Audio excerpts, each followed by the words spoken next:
A Palazzo Doglio la cerimonia di chiusura della stagione crocieristica 2022 organizzata dal gruppo Global Ports Holding.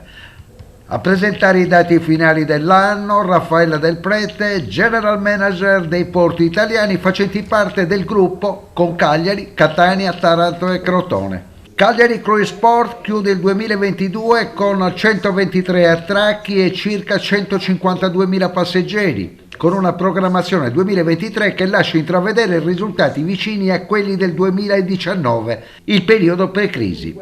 Un evento di grande rilievo si è tenuto a giugno con ben 3 navi in porto per la prima volta, Seabourn Saussure, Spirit of Adventures e Star Pride. Ad agosto è stato celebrato il primo approdo nel porto a Cagliari della Odyssey of the Seas del brand Royal Caribbean Group, che con la sua flotta di ben 42 navi e 5 brand differenti controlla il 26% del mercato crocieristico mondiale.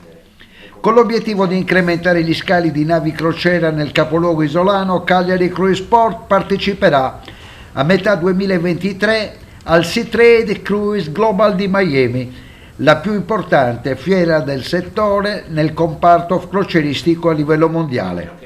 Per quanto riguarda il 2023, l'attività operativa riprenderà il 22 febbraio con l'arrivo della nave da crociera Aida Blue della compagnia Aida Cruises, per poi proseguire fino a dicembre con un calendario che prevede 123 scali di 25 diverse compagnie armatrici.